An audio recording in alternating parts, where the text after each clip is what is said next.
O homem que governou a França entre os anos de 1799 e 1815 está envolto em mistérios, diferentes interpretações e muitos mitos. Alguns o clamam como defensor da jovem República Francesa, enquanto outros o rotulam como um tirano que, apesar da sua estatura baixa, alimentava uma mania de grandeza. Quem está certo? A resposta pode estar em todas essas perspectivas intrigantes. Neste vídeo, exploramos a história por trás desse líder controverso. Bem-vindo ao Momento Bio, eu sou o Tércio e deixe o seu like. Sem mais delongas, vamos ao vídeo. Napoleão veio ao mundo em Ajaccio, na Córcega, em 1769, um ano depois da transição da ilha do domínio italiano para o francês. A família Bonaparte não desfrutava de grande riqueza, mas não era considerada pobre. O país de Napoleão tinha alguma influência local, graças à sua ligação com a corte de Luís VI. Em sua infância, Napoleão foi enviado à França por seus pais, um ano após a ilha ter passado do domínio genovês para o francês, com o objetivo de estudar artes militares. Ele passou 5 anos em uma escola do interior e, posteriormente, concluiu seus estudos em Paris.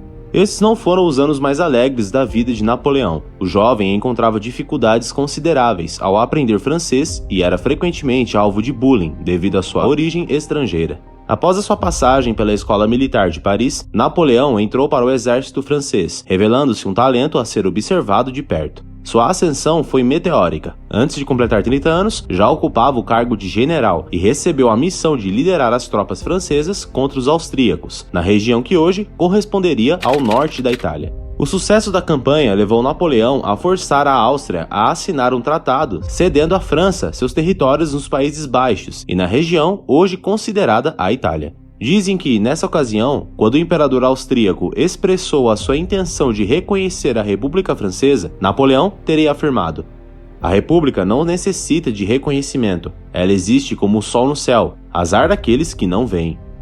A partir deste momento, Napoleão se tornou um ícone na França. As vitórias das campanhas militares lideradas por ele deu ao exército o status de única instituição na qual os franceses ainda podiam se orgulhar. O país enfrentava uma crise generalizada, com grande parte da população vivendo em condições precárias. O governo do Diretório demonstrava falta de habilidade para lidar com esse caos, somando-se ao fato de o país estar imerso em uma guerra civil e constantemente ameaçado por invasões de potências monarquistas vizinhas. Com apoio, Napoleão assume o cargo de cônsul, desbancando o diretório e concentrando os poderes em suas mãos. Neste novo papel, ele podia decretar as leis, nomear ministros, embaixadores, oficiais do exército e até mesmo os juízes na França. Enquanto cônsul, Napoleão implementou várias medidas significativas, estabilizou a economia francesa, distribuiu terras aos camponeses, reorganizou o sistema educacional do país e enfrentou as facções monarquistas que ameaçavam as conquistas da Revolução. Além disso, ele fez uso de muita propaganda para consolidar o seu poder. Napoleão foi um ditador, mas um ditador alinhado com princípios de liberdade e igualdade.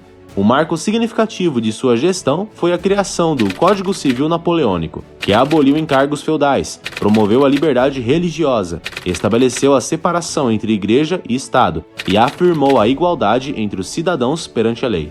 Por outro lado, é importante observar que durante o seu governo houveram restrições aos direitos das mulheres, a tolerância à escravidão nas colônias francesas e a imposição de uma rigorosa censura aos meios de comunicação do país.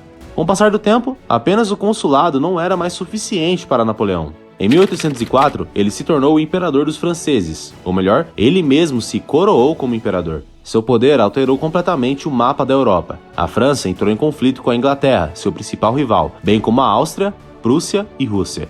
Isso resultou na desintegração do antigo Sacro Império Romano Germânico e nas invasões da Espanha e Portugal. Os efeitos de suas revoluções sobraram até mesmo para o Brasil, pois a família real portuguesa teve de fugir para cá durante esse período. Então sim, Napoleão Bonaparte esteve envolvido indiretamente ou diretamente até mesmo com o nosso país. A França parecia invencível, suas tropas venciam sucessivamente as potências estrangeiras. Embora o exército francês já estivesse acostumado à vitória, com quase todo o continente europeu sob seu controle, a Rússia ainda representava um desafio. No verão de 1812, Napoleão se preparou para invadir o território russo, reunindo 600 mil soldados e mais de 1.500 canhões, partindo em direção à Rússia. Porém, ao chegar, se deparou com uma situação inesperada. Os russos adotaram a estratégia da terra arrasada, recuando enquanto as tropas de Napoleão avançavam, destruindo recursos que pudessem beneficiar o exército invasor. Para se ter uma ideia, até mesmo uma parte da capital russa foi incendiada para prejudicar os avanços dos franceses. A situação piorou muito com a chegada do inverno. Enfrentando o frio intenso, a escassez de alimentos e a necessidade de atravessar o vasto território russo, as forças francesas foram derrotadas. Napoleão foi obrigado a retornar para a França, derrotado pela estratégia russa. Com o exército enfraquecido e a moral abalada, as forças monarquistas europeias conseguiram tirar Napoleão do poder após a derrota na Batalha das Nações. Ele foi exilado na ilha de Elba. Mais tarde, Napoleão conseguiu escapar e restaurou seu império. No entanto, as circunstâncias haviam mudado. Após apenas 100 dias no poder, ele foi derrotado novamente, dessa vez pelos ingleses, na Batalha de Waterloo. Isso o forçou ao exílio em uma ilha no meio do Atlântico, conhecida como Santa Helena, onde morreu alguns anos depois. Napoleão Bonaparte foi realmente um homem notável, se destacando como general e governante habilidoso, além de ser considerado inspirador por muitos. No entanto, foi também descrito como megalomaníaco por outros. Apesar de suas conquistas, apresentou contradições marcantes ao ser um defensor ferrenho da revolução, enquanto governava de maneira autoritária. Durante o seu domínio, difundiu os ideais de liberdade e igualdade pela Europa, por meio de diversas guerras imperiais. Antes de Napoleão, alguns outros já tinham causado impacto global. Cenas como os nomes de Alexandre o Grande, Xerxes, César, mas nenhuma delas tinha começado de baixo como ele. Ele foi o pioneiro a alcançar a posição de imperador por seus próprios esforços, criando o mito conhecido como o homem que faz a si mesmo.